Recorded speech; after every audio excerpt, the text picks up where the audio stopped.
I never thought heartbreak could feel like a weapon. One moment, I was living in what I thought was love, in the small town of Willow Creek, surrounded by quiet streets and familiar faces. The next, I realized it had all been a lie. Her name was Laura, and she had been everything I trusted, until I found out she wasn't just cheating, she was deliberate about it. I was 24, and she was the first person I'd let into every corner of my life. Every weekend spent together, every late-night conversation, every shared laugh felt like a promise. I thought we were building something real. Then one evening, scrolling mindlessly through social media, I saw her tagged in a photo with some guy I didn't even know. They were laughing, too close, too intimate. My stomach turned. My head spun. I confronted her that night. Her calmness, the way she explained it as if it were nothing, broke something inside me. No tears, no apology, just excuses. The betrayal was sharp and clean, precise like a surgeon's knife. I left that apartment with nothing but my shattered trust and the bitter taste of rage forming in my mouth.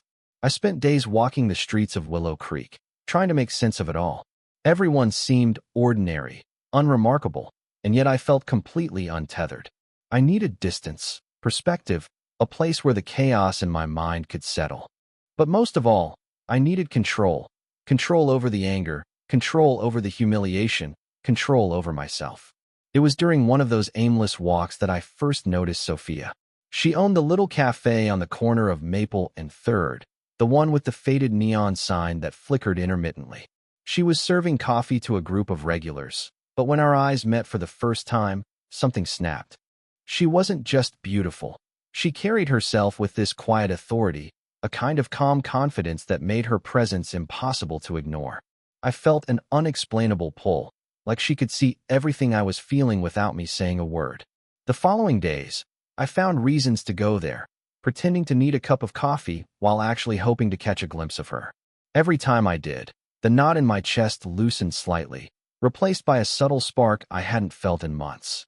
She smiled once at me, that small, knowing smile that made my pulse spike. And I realized, this wasn't just attraction. There was something deeper, something that hinted at understanding. Yet, my thoughts always drifted back to Laura. The betrayal was still raw, festering, demanding acknowledgement. I couldn't forget, and I couldn't forgive. But now, with Sophia in the periphery of my world, I felt the beginnings of something new, a mix of desire, fascination, and the seed of determination. I didn't know it yet, but meeting her was the start of a transformation, not just of my heart, but of everything I thought I knew about power, passion, and control. And somewhere deep inside, the ember of revenge began to glow, not reckless or impulsive, but patient, calculated, and unstoppable. This town, these streets, and this woman, they were about to change everything. I kept finding reasons to visit Sophia's cafe. At first, it was just coffee, small talk, pretending to be casual. But every time I walked in, my focus sharpened on her. She moved with a quiet authority, her gestures measured, her smile subtle but deliberate, as if she knew far more than she let on. There was a magnetic pull in her presence, one that made my chest tighten and my thoughts scatter. The first time we spoke alone was unexpected. I had lingered after closing hours, claiming I wanted to try a new coffee blend.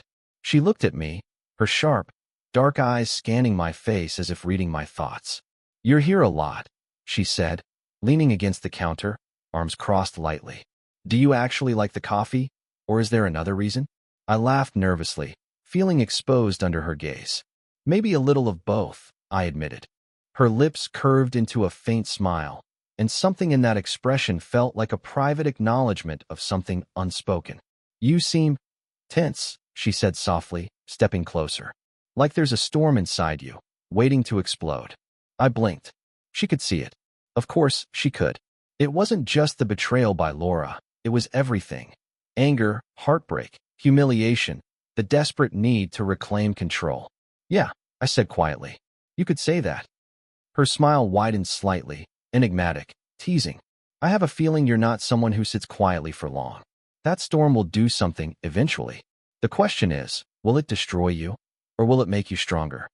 Her words lingered with me long after I left the cafe. That night, walking home through the dimly lit streets of Willow Creek, I realized that she had sparked something I hadn't felt in months, something beyond attraction. It was curiosity, fascination, and perhaps a subtle fear of what she could bring out in me. Over the next week, I returned, and our interactions grew. Each conversation was layered, playful, probing, sometimes teasing. She had this way of challenging me without being confrontational, pulling me out of my self-imposed isolation, while simultaneously testing the boundaries of desire and control. One afternoon, as we discussed a rare coffee blend she had sourced from Colombia, our hands brushed. It was brief, accidental, but electric. My pulse spiked, and I felt a warmth that was both thrilling and alarming. She noticed, of course. Her eyes flicked up at me, a faint smirk tugging at her lips. "You feel that too, don't you?" she asked softly. I didn't answer immediately. I only nodded, letting the tension speak for itself. Desire was building, subtle, controlled, but undeniable. And I realized that with Sophia, I was learning something new. Restraint could be just as intoxicating as surrender. And yet, even as this growing connection with her stirred something deep inside me, thoughts of Laura lingered. The betrayal hadn't faded. It simmered quietly, waiting for the right moment. I could feel the ember of revenge glowing beneath my fascination with Sophia, blending anger, desire, and calculation into something dangerous, precise, and all-consuming. By the time I left the cafe that day, I knew two things. I was dangerously drawn to Sophia, and I was already beginning to shape the plan that would make Laura regret every choice she had made. The weeks that followed were a delicate balance between fascination and obsession. Every visit to Sophia's cafe became a ritual, one that I looked forward to, even as the fire of revenge simmered beneath the surface. She had this effortless ability to draw me in, to make me forget, if only for a moment, the betrayal that still throbbed in my chest. It started small, a shared laugh over a poorly brewed latte, a lingering glance when she handed me my cup, subtle touches that seemed accidental but weren't. Each moment was a lesson in restraint, a study in tension. My mind kept circling back to Laura, the girl who had shattered me, but Sophia's presence forced me to channel my anger, my hurt, into something controlled, something strategic. One rainy afternoon, I lingered in the cafe longer than usual. The streets outside shimmered under the wet asphalt, and the soft hum of jazz in the background made the air feel almost intimate. Sophia was arranging pastries behind the counter, and our eyes met across the room. She smiled knowingly, walking over to refill my cup. "You're quiet today," she said, her voice low, teasing. "Something on your mind?" I hesitated, then leaned against the counter, meeting her gaze steadily. "You could say that. Some things are complicated." She raised an eyebrow, her smirk playful but sharp. Complicated or dangerous? The word struck me like a spark. She had a way of seeing through me, not just my emotions but the calculations running silently in my mind. I felt a thrill that wasn't just desire, it was recognition. I wasn't naive. I wasn't just a hurt boy anymore. And yet, her presence made me acutely aware of the simmering storm within me, waiting for the right moment to strike. "I'm learning to be both," I said carefully, letting my words linger. Desire and anger were converging in ways I hadn't expected. Sophia's eyes darkened slightly, as if she understood the danger I carried, the intensity that I was slowly learning to wield. That evening, after the cafe had closed, we walked along the narrow streets of Willow Creek together. The rain had stopped, leaving the town smelling of wet stone and pine. Our shoulders brushed occasionally, every touch sending small, electric shocks through me. "You're thinking about her, aren't you?" Sophia asked softly, almost casually, as if she already knew. I didn't need to answer. I could feel her presence guiding me, sharpening my focus. Thoughts of Laura, the betrayal, the humiliation, the anger, surfaced with clarity, but they were no longer chaotic. I was beginning to see patterns, opportunities, and weaknesses. The ember of revenge glowed brighter now, controlled but undeniable. Sophia's hand brushed mine deliberately as we stopped near a lamppost. "Careful," she whispered, her breath warm against my ear. Desire and danger, they mix in dangerous ways. I swallowed, my pulse quickening. She wasn't just a temptation. She was a mentor in subtlety, a guide in control, a mirror reflecting my own potential for calculated power. And with her, I realized that the fire inside me could be harnessed, not wasted. By the time we parted that night, I had a clear thought forming. The plan was no longer vague. Step by step, I would reclaim what was stolen from me. Laura would pay, and Sophia, she would be beside me, not just as passion, but as the anchor that reminded me of control, precision, and desire intertwined. It was during one quiet evening in Sophia's cafe that I realized just how much she had changed me. The storm of anger I carried for Laura was still there, but now it was tempered by a calm, deliberate focus I hadn't known I possessed. Sophia had a way of guiding me without ever telling me what to do, showing me that control could be as intoxicating as passion.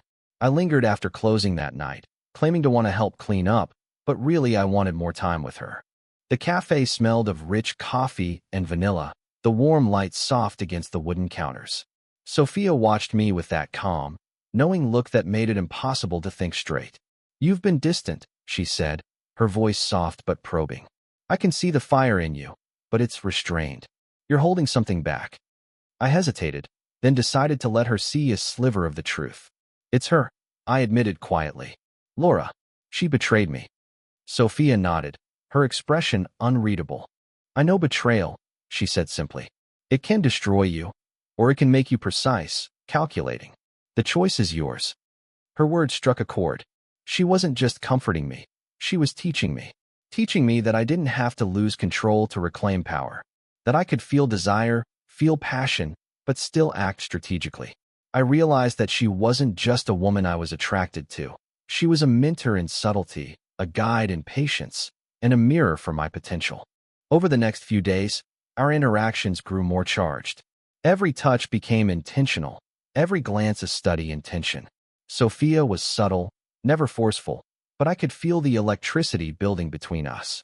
One afternoon, as we sorted through a new shipment of coffee beans, our hands brushed, longer this time, and I felt a jolt of heat I could no longer ignore. "Careful," she whispered, her lips close to my ear. "You're learning control, but remember, desire doesn't disappear. It waits. It tests you." I nodded, swallowing the lump in my throat. She was right. My thoughts of Laura, the betrayal, and the fire of revenge were still simmering, but with Sophia's influence, I was learning to channel them. Not recklessly, not chaotically, but with precision. That evening, I returned home and began writing down my plan.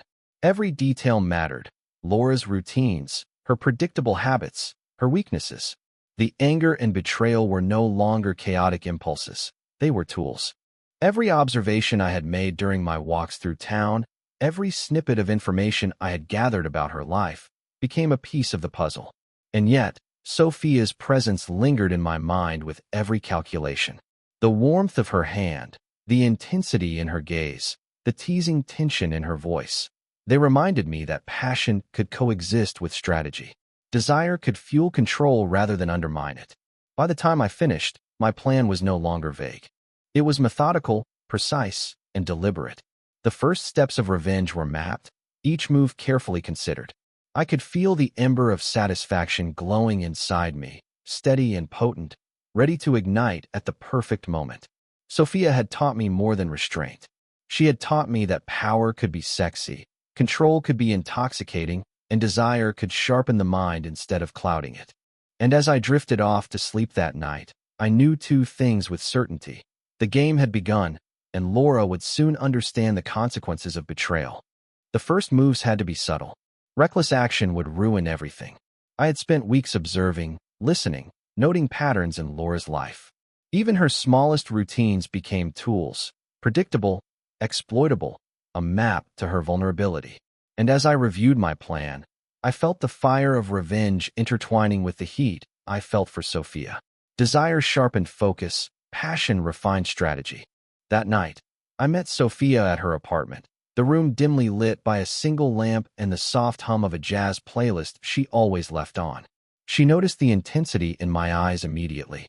"You're ready," she said softly, brushing a strand of hair behind her ear.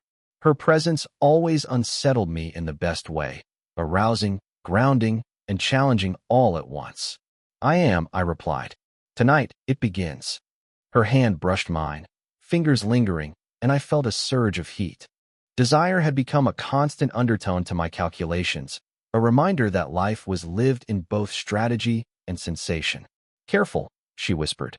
"Control and temptation are dangerous partners. Don't let one overpower the other."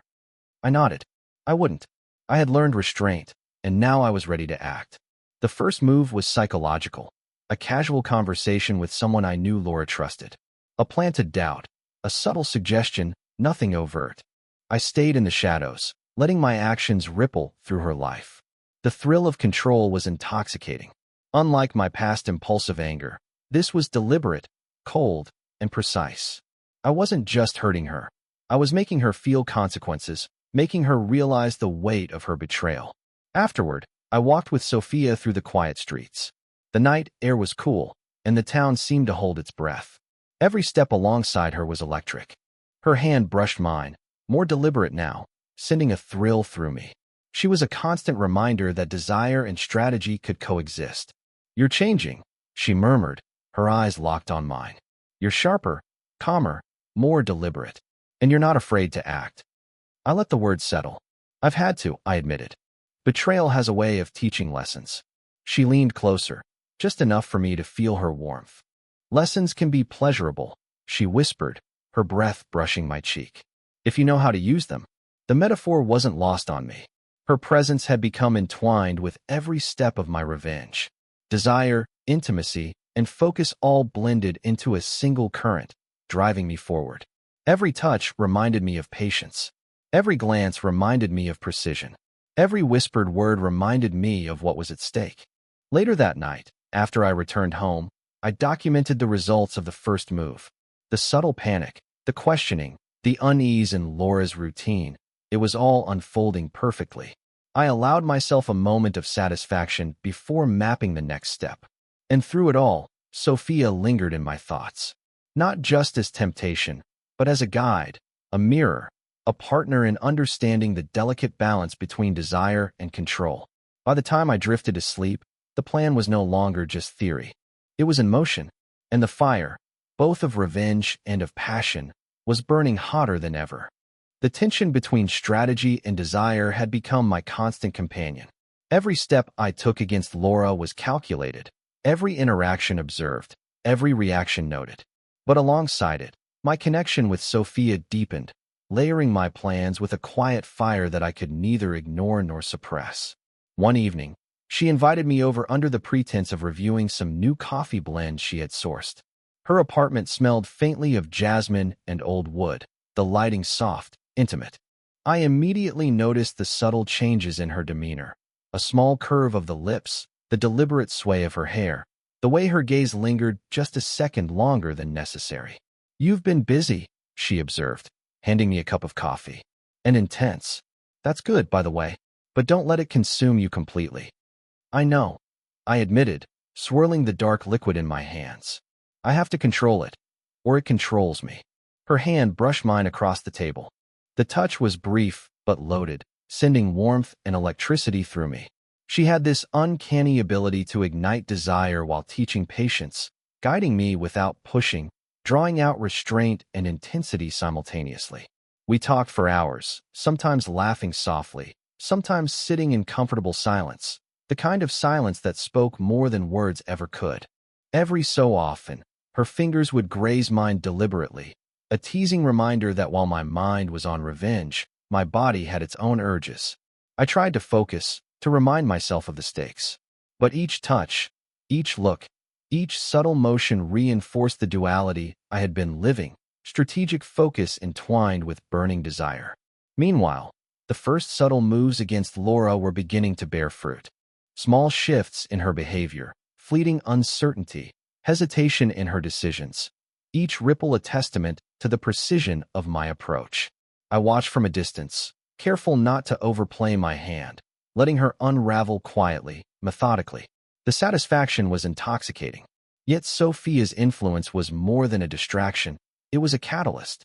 She showed me how to harness passion, how to convert desire into patience, how to channel heat into precision. That night, as we lingered close on her couch, our shoulders brushing, I realized that every instinct I had once considered impulsive, anger, desire, revenge, could now be refined into a weapon of controlled force. I like seeing you like this, she murmured, her lips brushing my ear. Focused, intense, alive.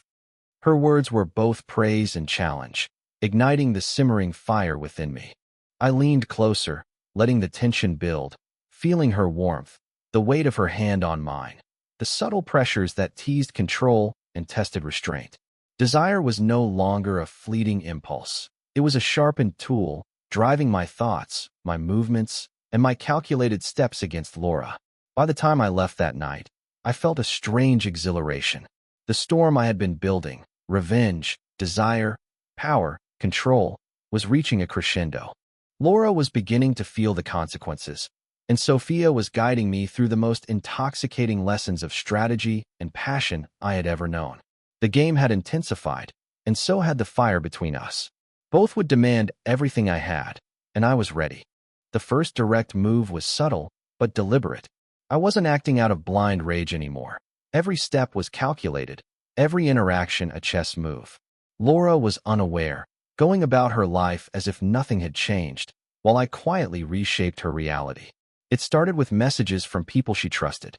I planted hints, casual remarks, that nudged her toward uncertainty. Nothing overt, just enough to make her question her decisions, her choices, even her own judgment.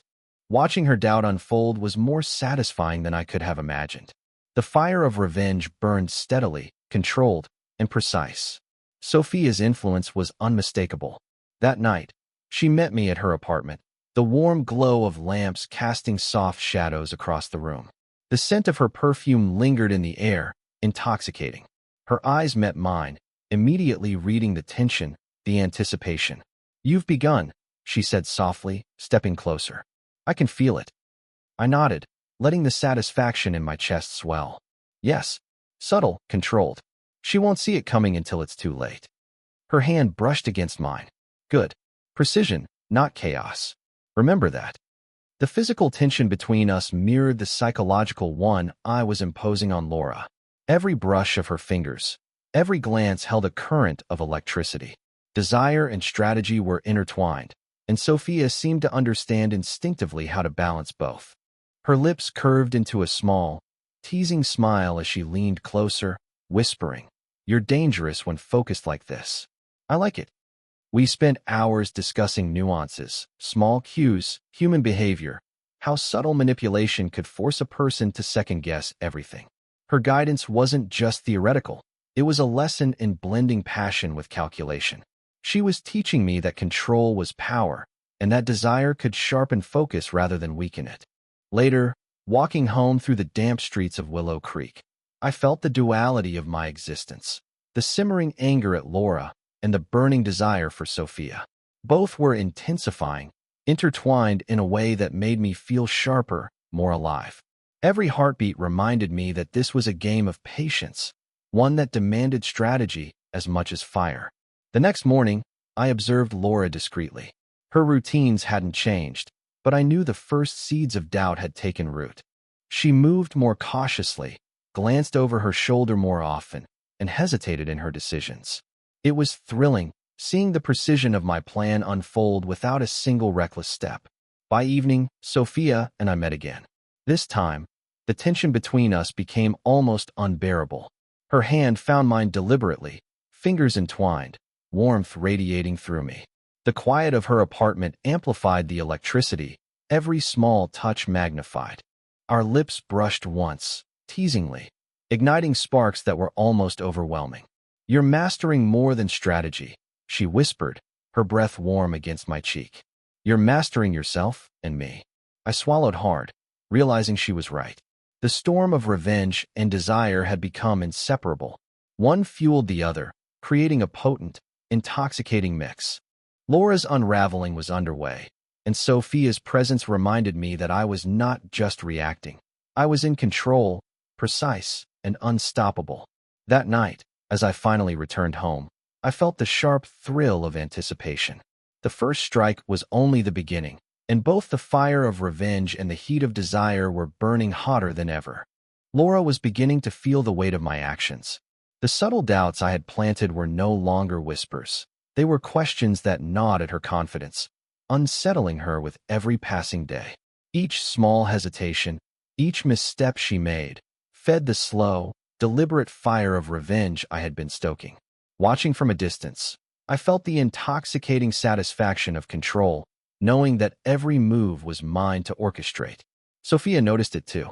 That evening, as I arrived at her apartment, she could read the thrill in my eyes immediately. Her dark gaze softened, but there was still that unmistakable spark of challenge. "You're enjoying this too much," she teased, her fingers brushing mine as we settled on the couch. The subtle pressure of her hand against mine sent a jolt of warmth through me. "I can't deny it," I admitted. "It's satisfying." Her lips curved into a knowing smile. "Good. Satisfaction fuels precision, but don't let it consume you. You need to stay ahead, sharp, controlled." I nodded, aware that her words were both a warning and an encouragement.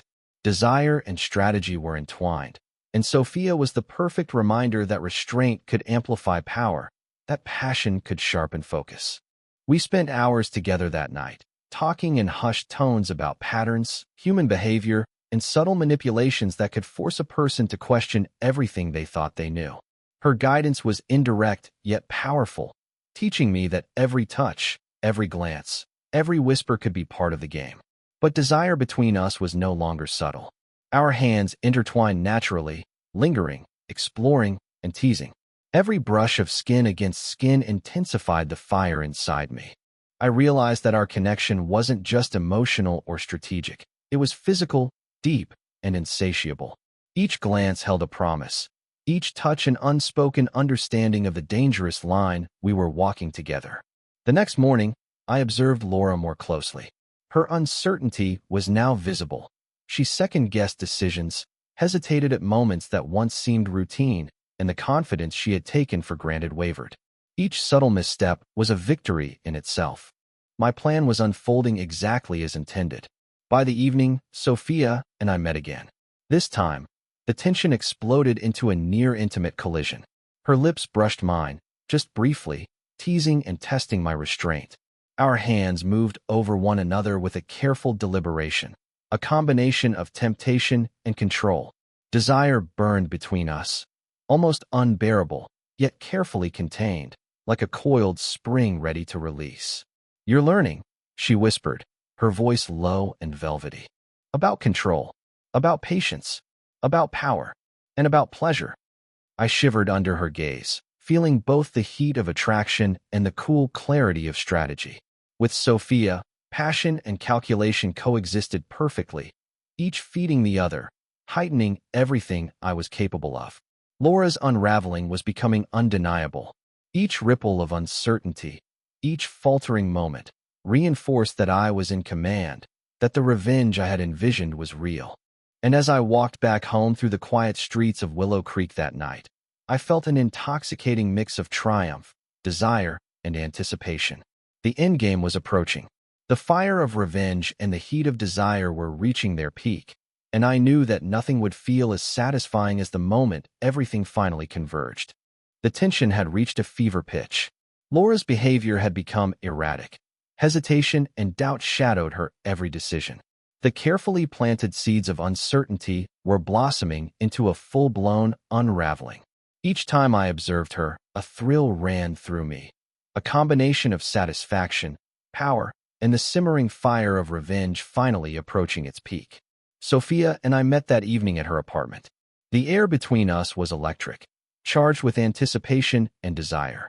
She greeted me with a soft smile, her eyes dark with knowing intensity, as if she could sense every calculation running through my mind. "You're ready," she murmured, brushing her fingers against mine. "Tonight, it all comes together, doesn't it?" I nodded, swallowing hard, feeling the dual pull of strategy and passion. "Yes," I admitted. "Everything is in place. She won't see it coming." Sophia's hand lingered on mine, her touch sending a shiver down my spine. She leaned closer, whispering in my ear, "Control and desire, Ethan. Don't let one overpower the other.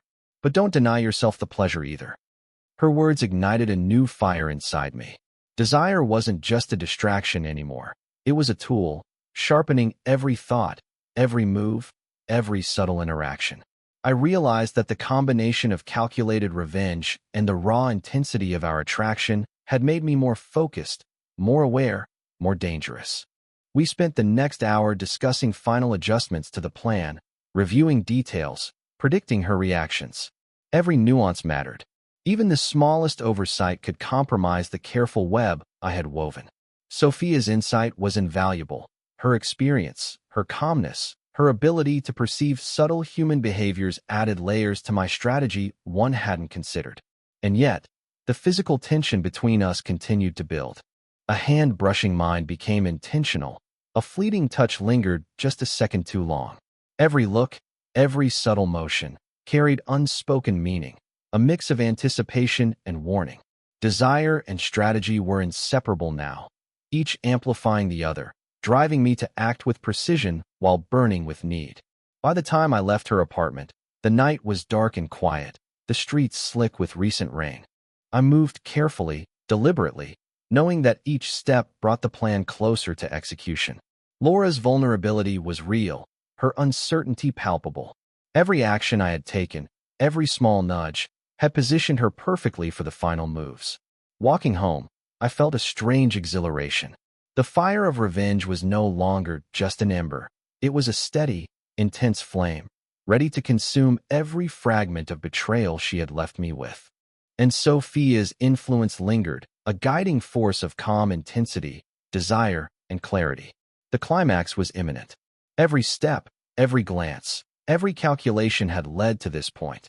Laura would face the consequences of her choices, and I would feel the intoxicating satisfaction of justice delivered.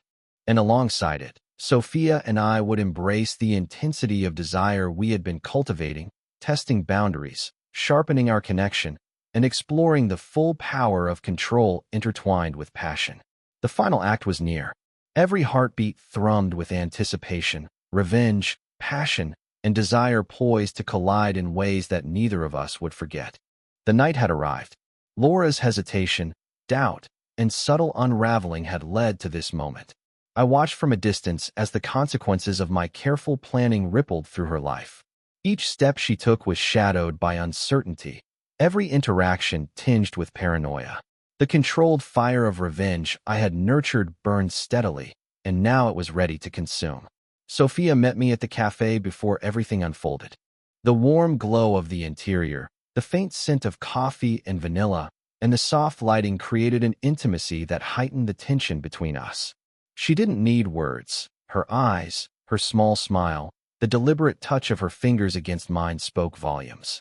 Desire and strategy intertwined, a potent force guiding me toward the final act. "You're ready," she whispered, her voice low and intoxicating. "Everything you've built, it all leads to this." I nodded, my pulse quickening. Yes, precision, patience, control. It's all coming together. Her hand lingered on mine, warm and grounding. "And don't forget yourself in it," she said, her lips brushing my ear. "Passion, desire, let them sharpen you, not distract you." The streets of Willow Creek were quiet as we moved toward the final stage. Every detail I had meticulously planned, the subtle manipulations, the planted doubts, the carefully observed weaknesses, was now aligned for the ultimate impact. Laura's reactions had been perfect, each misstep feeding the carefully calculated crescendo of tension. As the confrontation unfolded, I maintained calm, each word, each action measured and precise. Her confusion, her fleeting fear, her desperate attempts to regain control, it was exhilarating in its intensity. The satisfaction wasn't just in watching her falter. It was in the mastery of the plan itself, the proof that calculated patience and strategic thinking could wield power far beyond raw emotion. Meanwhile, Sophia's presence was a constant undercurrent of desire and focus. Her hand brushed mine, fingers entwined, every touch deliberate. Her proximity, her warmth, and the subtle tension in her gaze kept me sharp, reminded me of the balance between passion and control. Every glance from her was an affirmation. Desire could coexist with strategy, and the two together were intoxicatingly powerful. Finally, as the last ripple of doubt took hold in Laura, I felt a release, controlled, deliberate, but immensely satisfying. The ember of revenge had become a roaring flame, and I had guided it with precision to its peak. Afterwards, Sophia and I walked through the empty streets, our shoulders brushing, hands entwined. The tension that had built between us over weeks of quiet lessons, subtle touches, and shared strategy now exploded into raw, consuming desire. Our kisses were fierce but controlled, each touch deliberate, each motion balancing intensity with restraint. The culmination of strategy, revenge, and passion had transformed us both. "I've never felt anything like this," I whispered, pressed against her, the heat of our shared triumph and desire burning through me. "Neither have I," she replied softly, her lips brushing mine once more. "Power, desire, control, it's intoxicating." As we stood there in the night, the echoes of revenge still humming in my mind, I realized that the storm of betrayal had forged something entirely new. Control and desire, strategy and passion, revenge and love, they had intertwined to create a force far beyond what I had imagined. Laura had been a lesson, but Sophia had been the transformation. And for the first time in months, I felt complete, alive, powerful, and consumed by the perfect combination of calculated mastery and unrestrained desire.